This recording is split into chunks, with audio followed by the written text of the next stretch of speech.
Bonjour Michel. Bonjour, dzień dobry. Dzień dobry. C'est donc en 2003 que le public français a fait ta connaissance pour la première fois dans l'émission Star Academy. Et depuis, quel parcours. Merci. Quel regard portes-tu sur ce long chemin? Je suis très fier. Vraiment, quand je repense à tout ce qui m'est arrivé, à tout ce que j'ai fait, à tous les albums que j'ai sortis, toutes les tournées que j'ai faites, je suis très fier. Je trouve ça très très positif et je suis très heureux dans ma vie d'artiste et d'homme tout simplement. Au cours de ces dernières années, tu as eu des orientations artistiques assez différentes. Peux-tu nous dire quelles sont tes influences et quels seraient peut-être tes désirs pour les prochaines années? C'est vrai que quand on regarde mes albums, ils sont tous assez différents et on pourrait m'accuser d'une sorte de schizophrénie artistique, mais que j'assume entièrement. C'est vrai que j'ai beaucoup d'influences assez différentes, ce qui fait que du coup, ma musique peut varier et la direction que je prends peut changer, car j'ai une formation classique déjà à la base, une formation classique au piano. Mais très vite, j'étais inspiré par les années 80, par la musique new wave, par la pop, aussi par la dance. Ce qui fait que ma musique peut varier éventuellement. Et ça ne veut pas dire que je ne suis pas sincère à un moment donné, ça veut juste dire que mes influences sont vraiment très complexes. Et ce qui se passe dans ma tête, c'est très complexe aussi. Parfois, c'est légèrement dérangeant, même pour moi. Mais c'est comme ça. En tout cas, je ne sais pas où ça va se terminer. Je ne sais pas quel genre d'album je vais sortir dans 10 ans. Par exemple, là, en 2014, il y avait Chopin, etc. Mais en 2004, quand je sortais mon premier album, j'aurais jamais imaginé que j'allais sortir un disque inspiré par la musique classique, malgré cette formation classique. Comme quoi, la vie change, moi je grandis, mais les influences, elles restent et à un moment donné, elles sont quelque part enfouies comme ça pendant un moment et d'un coup, elles font paf, elles ressortent. Et là, il n'y a plus rien à faire, il faut faire un disque comme ça et pas autrement. Donc tout est envisageable. Je pense que tout est envisageable. Peut-être je vais me mettre à rapper un jour. Donc ne soyez pas surpris. Pour rentrer un petit peu plus dans ton quotidien, une journée de Michel, ça ressemble à quoi? Tout dépend des périodes de ma vie aussi. Si je devais vous parler d'une journée que je vis maintenant, donc pendant une période très active où il se passe beaucoup de choses, je me lève, je vais courir déjà. Ça, c'est ma nouvelle fascination depuis On le voit quelques mois. souvent sur Snap, hein, par exemple. Oui, c'est vrai. Parce que j'en suis tellement fier et je veux même me le prouver à moi-même que je suis vraiment en train de le faire. Du coup, je communique beaucoup là-dessus. Non, mais blague à part, j'en suis vraiment fier parce que à la base, j'étais pas quelqu'un de très sportif, mais avec l'âge, j'ai ressenti le besoin et mon corps aussi en a besoin parce que je vieillis comme tout le monde. Donc voilà, j'essaie de courir 3-4 fois par semaine. En général, très très tôt. Pourquoi? Parce que je commence à travailler assez tôt aussi. Depuis un certain moment, j'ai décidé de faire le maximum des choses tout seul par moi-même. Ça veut dire que je ne travaille pas avec un attaché de presse, je ne travaille pas avec un agent ou un manager. C'est pas que j'en ai pas besoin, mais la vie m'a appris que parfois c'était bien de s'occuper de certaines choses. Au moins je sais que ce n'est pas en retard, au moins je sais que s'il y a quelque chose qui ne fonctionne pas, je peux m'en vouloir qu'à moi-même. Donc tout ça, ça demande beaucoup de temps. Donc il n'y a pas que le côté artistique, mais il y a le côté répondre aux mails, répondre aux interviews, aux demandes d'interviews et tout ça et tout ça. Ensuite, depuis quelques mois, je suis devenu prof de piano aussi. Donc ça prend beaucoup de temps et je donne des cours presque tous les jours. Je me suis réservé juste le week-end pour pouvoir faire mes concerts et travailler sur mes chansons et essayer de gérer les deux à la fois. Et entre les cours, je répète les chansons. Et ensuite, le week-end, très souvent, je suis sur les routes pour les concerts. Tu as comme passion depuis fort longtemps la musique, mais en dehors de la musique, un petit peu, qu'est-ce qui peut t'intéresser? Alors je crois avoir compris qu'il y avait par exemple la cuisine. Oui, c'est vrai que la cuisine a une place très importante dans ma vie depuis quelques années déjà. En fait, il y a un petit moment où je me suis séparé de mon ex-copain et c'est lui qui cuisinait à la maison. Du coup, je me suis retrouvé avec les pizzas surgelées que je mangeais pendant des mois et des mois et des mois. À un moment donné, j'en avais vraiment marre et je me suis dit, je ne peux pas me nourrir de cette façon-là. Il faut que je commence à cuisiner. Et j'aurais jamais imaginé que ça allait devenir une passion, voire une obsession. Et effectivement, la cuisine fait partie de ma vie quotidienne et j'essaie toujours de m'arranger par rapport à mon travail, donc par rapport à mon travail d'artiste, par rapport à mon travail de prof, de trouver un moment pour cuisiner au moins une fois dans la journée. Donc on peut appeler ça une vraie passion. Je préfère me coucher plus tard mais cuisiner quelque chose de bon que par exemple m'acheter à manger. Il y a aussi le cinéma, mais que le côté spectateur. Je suis... Et j'ai toujours été fasciné par le cinéma. Et ensuite, en parlant de cinéma, excuse-moi Michel, as-tu entendu parler de Kinopolska qui a lieu en ce moment à Paris? Tu parles du festival? Oui, du festival. Oui, bien sûr. D'ailleurs, j'ai été invité à l'inauguration il y a quelques jours. Mais comme c'est la semaine de promo pour moi avant mon concert parisien, malheureusement, c'était pas possible parce que tout simplement, j'étais dans une station de radio ce soir-là. Mais je sais qu'il est en train de se dérouler et je suis un peu dégoûté de ne pas pouvoir y aller, mais j'ai trop à faire. Il faut faire des choix, c'est vrai. Exactement, et bon, quand même, mon travail, c'est la chose la plus importante. Et donc, au lieu d'être maintenant au festival du cinéma polonais, je suis avec vous et je fais cette interview. Et Bien. c'est le plus important. Tout à fait. Les fans te remercient. C'est moi, c'est moi. La date du 28 juillet 2017 restera, je pense, à graver jamais dans ton cœur. Quel souvenir gardes-tu 4 mois après de cet heureux événement?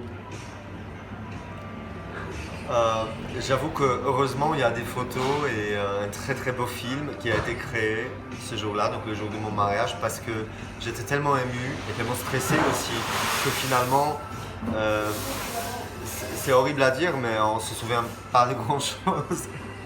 Mais ça me fait très souvent aussi, par exemple quand je fais un concert dont je suis vraiment très très fier, qui était très intense. Pendant des mois après j'essaie de me souvenir des moments précis et j'ai du mal, j'arrive pas. Parce que je pense qu'à un moment donné, on atteint un niveau d'émotion tellement fort que notre cerveau il n'arrive plus à enregistrer des choses. Parce qu'il est un peu brûlé par cette émotion. Et c'est ce qui s'est passé le jour de notre mariage, le 28 juillet. Heureusement, on était une centaine, donc je peux poser des questions aux gens. Qu'est-ce qui s'est passé? Comment c'était? Est-ce que c'était bien? Qu'est-ce qui s'est passé? Bon, j'exagère un petit peu, mais on a réussi notre pari et c'était vraiment le plus beau jour de notre vie. En tout cas, félicitations à tous les deux. Merci beaucoup. Quel artiste polonais apprécies-tu particulièrement et aurais-tu un rêve de chanter avec l'un d'entre eux? Moi j'ai beaucoup d'idoles polonais parce que j'ai grandi là-bas et j'ai vécu là-bas jusqu'à mes 18 ans. Donc forcément j'ai commencé à écouter de la musique quand j'avais 5 ans. Donc j'avais de la marge pour vraiment tomber amoureux des artistes polonais. Et je suis resté très très fidèle. Et ce qui est génial, c'est qu'en faisant mon métier, ou grâce à mon métier, j'ai eu la chance de pouvoir les rencontrer au fur et à mesure et leur dire justement, leur parler de ma fascination pour eux. En premier, je parlerai de l'artiste qui s'appelle Katarzyna Nosowska, qui est une artiste à la base de rock polonais. Elle est leaduse dans un groupe de rock qui s'appelle Hey. Et c'est le groupe qui a été créé au début des années 90, donc quand j'étais encore enfant. Mais je suis tombé dingue tout de suite, donc j'étais un petit enfant assez rock'n'roll. Il y a une autre artiste qui s'appelle Justyna Steczkowska, qui est la plus belle voix féminine en Pologne, je pense. Et pareil, j'ai eu la chance de la rencontrer, de passer plein de moments avec elle, même de l'imiter dans une des émissions polonaises, un air de star. Et du coup, ça fait très bizarre de pouvoir rencontrer ces idoles d'enfance qui du coup connaissent ton nom, connaissent tes chansons et ils te disent j'adore ta voix, c'est juste extraordinaire. Il y a aussi une troisième personne, je suis très fille polonaise, elle s'appelle Kaja. Et après Justyna, je pense que c'est ma deuxième voix polonaise préférée féminine en tout cas. Et bien évidemment, il y a mon frère. Bien sûr. Qui reste et qui restera à jamais mon artiste polonais préféré. Et pas juste parce que c'est mon frère et pas juste parce que c'est moi qui ai appris à chanter. Je rigole. Mais tout simplement parce qu'il le mérite, parce que c'est la vérité. Parce que c'est un artiste, malgré son jeune âge, c'est un artiste très complet, et très très doué, très bosseur. Donc forcément il fait partie de mon top 5. Puis-je te lancer un défi, Michał? Vas-y. Pourrais-tu nous fredonner quelques notes d'une chanson polonaise qui te tient à cœur? Oui, il n'y a pas de souci, il faut juste que tu trouves la bonne, voilà. Je sais. En fait, pendant mon spectacle Amour, etc., je fais une reprise d'une chanson polonaise, donc d'une chanson d'amour, bien évidemment, et qui est une des plus belles et plus populaires chansons d'amour en Pologne des années 90. Il y avait ce groupe qui existe d'ailleurs, toujours, mais ils n'ont plus la même chanteuse, qui s'appelle Various Monks. Et moi, je chante la chanson qui s'appelle Piosenka Księżycowa, ce qui veut dire la chanson de la lune. Et le refrain, c'est, ça va être compliqué avec la musique ici autour de moi. Kiedyś znajdę dla nas dom z wielkim oknem na świat. Znowu będziesz ufał mi, nie pozwolę ci się bać. Kiedyś wszystkie czarne dni obrócimy w dobry żart. Znowu będziesz ufał mi. Teraz śpi. Bravo. Dziękuję bardzo. La Pologne est ton pays d'origine et de naissance, et tu vis actuellement avec Maxime à Paris. Que ressens-tu en réfléchissant à ce choix de vie que font d'ailleurs de très nombreux Polonais? Et est-ce que ta famille et tes amis d'enfance te manquent?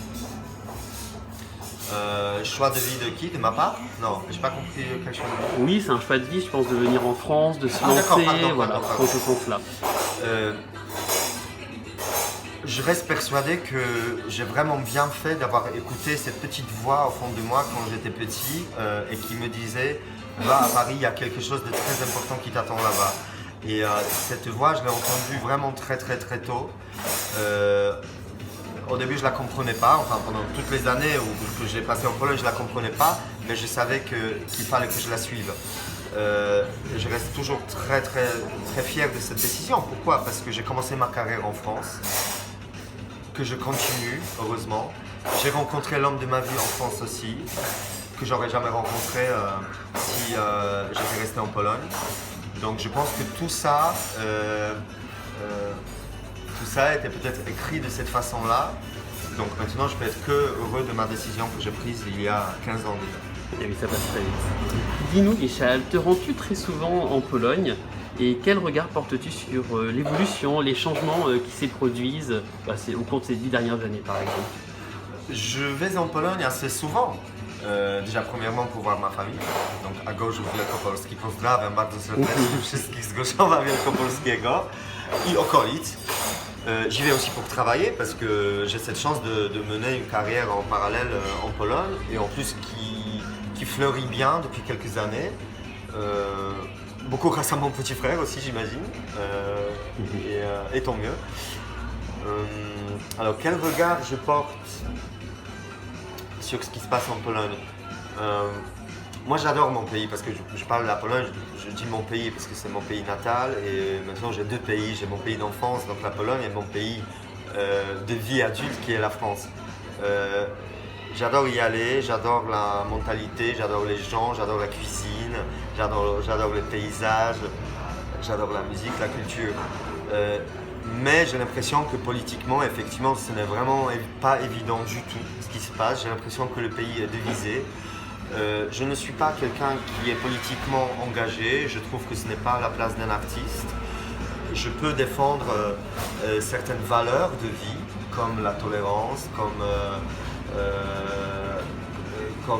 la lutte contre l'homophobie, contre le racisme et tout ça, la xénophobie. Ça, toute ma vie, je défendrai ces valeurs-là. En revanche, je me protège et je ne mélange jamais ces valeurs-là à une politique ou une autre. Parce que je trouve que je n'aime pas ma place là-bas et je ne m'y connais pas. Mais je vois qu'il se passe quelque chose d'assez sérieux dans mon pays, en Pologne, parce que le pays est divisé. Et quand j'entends les gens parler, je sens qu'il y a quelque chose qui ne va pas. Après, voilà, dans mon cœur, la Pologne, comme je disais, c'est mon pays d'enfance que j'aime plus que tout. Et j'espère juste que tous mes amis et toute ma famille, tous ces gens que j'aime qui sont restés là-bas, seront heureux, comme moi je suis heureux maintenant en France. Oczywiście całuję bardzo mocno wszystkich Polaków. Nie wiem, czy wszyscy mówicie po francusku, ale właśnie powiedziałem, że bardzo uwielbiam Polskę. I że oczywiście bardzo tęsknię za moimi przyjaciółmi, za moją rodziną, za wszystkimi ludźmi, których kocham i którzy wciąż tam są.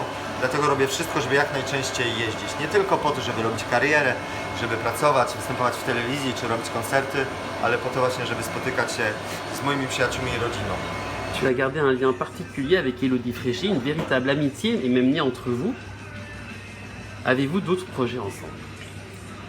Bah déjà, notre vie ensemble, parce qu'effectivement, Élodie est devenue une amie, c'est comme une sœur, et elle fait partie de la famille. Et je pense qu'après tout ce qu'on a vécu ensemble, après ces 14 années d'amitié et de collaboration aussi, je ne sais pas ce qui pourrait nous séparer à présent. Donc je pense qu'on va passer notre vie ensemble, tout simplement. Ça, c'est déjà un beau projet. Et artistiquement parlant, bah, nous avons déjà enregistré 3 duos ensemble. 3, 2 sur mon premier album. Ensuite, Rien n'entoure sur Chopin, etc. Nous avons dû chanter ensemble peut-être une centaine de fois sur scène. Et je pense que chacun est déjà bien ancré dans sa carrière à lui. Et de temps en temps, on va se croiser plutôt sur scène, je pense. Peut-être moins sur des albums, parce que nos univers sont assez différents. Mais c'est sûr que de temps en temps, nous allons remonter ensemble sur scène. Ça va peut-être arriver le 29 décembre pendant mon Amour, etc. au Théâtre Le Nez Rouge. Ce n'est pas encore sûr, mais j'ai demandé à Élodie de venir chanter avec moi. Comme c'est une période de fête, j'espère qu'elle sera là. Je pense que si elle est là, elle nous fera cet honneur de venir faire un duo avec moi. Ton dernier projet se nomme Amour, etc. 2 concerts auront lieu à Paris le 24 novembre et le 29 décembre prochain au Bateau Théâtre du Nez Rouge. La première date est déjà complète, ton public est réellement au rendez-vous, il reste encore des places pour la seconde date. Peux-tu nous parler un petit peu de ce nouveau projet et comment est-il né? Bien sûr. Amour, etc. Une sorte de suite de Chopin, etc. Comme déjà l'annonce un petit peu le titre. J'ai tellement adoré faire cette tournée et tous ces concerts et l'album Chopin, etc. que j'ai voulu vraiment faire quelque chose dans la même lignée. Avec toujours cette complicité avec mon instrument fétiche, donc le piano. Et comme l'année 2017 est pour moi l'année de l'amour, parce que je me suis marié et parce que l'amour a eu une place très très importante dans ma vie, c'était comme une évidence de faire un spectacle autour des chansons d'amour. Surtout que c'est juste incroyable le nombre de chansons d'amour qui existent au monde et même le nombre de chansons d'amour que moi, déjà pendant ma courte carrière, j'ai chanté et j'ai enregistré.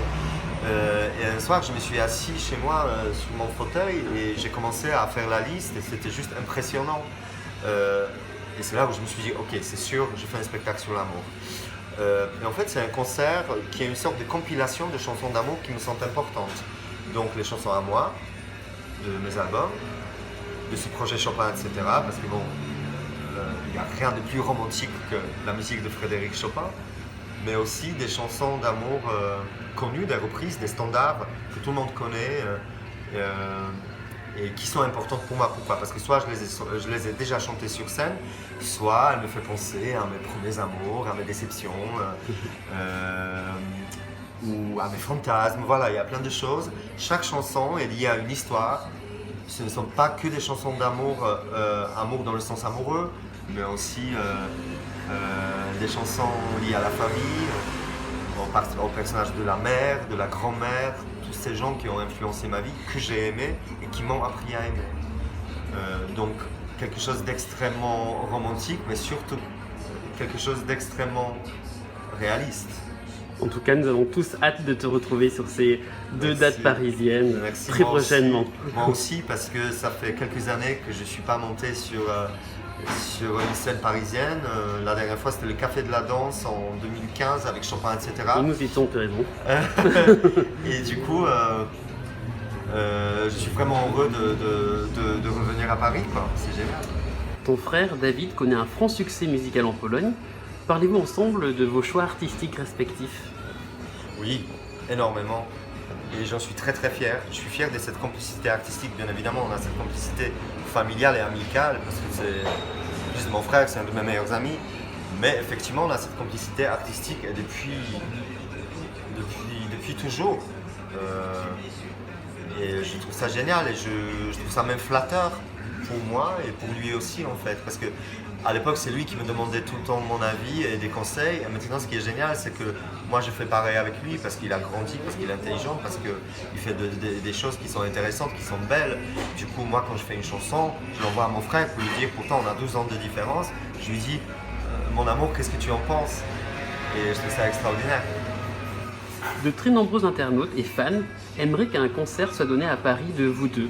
Peut-être avec des duos entre vous deux, toi et David, et aussi avec peut-être vos répertoires respectifs pour qu'il y ait une sorte d'échange, d'harmonie un peu sur scène. Est-ce qu'un tel pourrait-il voir le jour à Paris? Ah oui, pourquoi pas. Moi, je suis sûr que David, il adorait chanter à Paris avec moi. On l'a déjà fait une fois, mais juste sur une chanson. Après, c'est quelque chose à quoi j'ai jamais pensé, j'avoue. Mais c'est quelque chose qui pourrait être tout à fait faisable, oui. Je pense qu'on a assez de complicité artistique et assez d'expérience déjà là tous les deux pour que ce soit faisable. C'est quelque chose qui vraiment te tenterait? Bah, j'avoue que j'y ai vraiment jamais pensé. Là, c'est la première minute Première de toute idée, ma quoi. vie que j'y pense. Oui, après je me demande est-ce que lui ça le tenterait. Oui, il serait ravi de le faire, mais peut-être il aurait un petit peu peur de ne pas avoir son public. En même temps, je suis sûr qu'il y a beaucoup de jeunes filles polonaises qui À l'adorent Paris, et qui bien vivent sûr. à Paris. Jestem przekonany, dziewczyny, młode dziewczyny, które mieszkają we Francji czy w Paryżu, że jesteście trochę zakochane w Dawidzie Kwiatkowskim. Także dlaczego nie pewnego dnia zrobić po prostu koncert w Paryżu Dawida Kwiatkowskiego, no i tego starego Kwiatkowskiego. Właśnie, no. Je tenais à te remercier très sincèrement, Michal, au nom de la page Facebook Les Polonais à Paris, pour ce moment convivial, presque intime, que l'on a passé ensemble.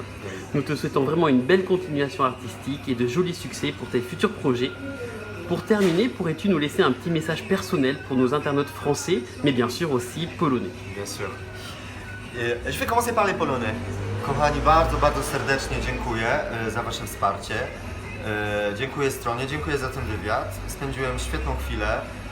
Życzę Wam wszystkiego najlepszego. Niedługo są święta, więc już jesteśmy w tym okresie, kiedy składacie życzenia, więc ja je właśnie Wam składam, moje najszczersze życzenia. No i co? No musicie przyjść po prostu na mój koncert 29 grudnia, bo to będzie już ostatnia okazja w tym roku, tak? Całuję Was bardzo mocno i wszystkiego dobrego. Les amis, je vous embrasse très très fort. Merci pour votre soutien. Merci beaucoup Sylvain, merci à toi. Bah de rien, Pour ton Michal, c'est un soutien plaisir. et pour l'invitation, pour cette interview et pour ton soutien depuis un moment déjà, je sais. Plein de bonnes choses. On se voit au concert parisien. Et joyeux Noël, bonne année et que l'année prochaine, vous soyez tous avec moi.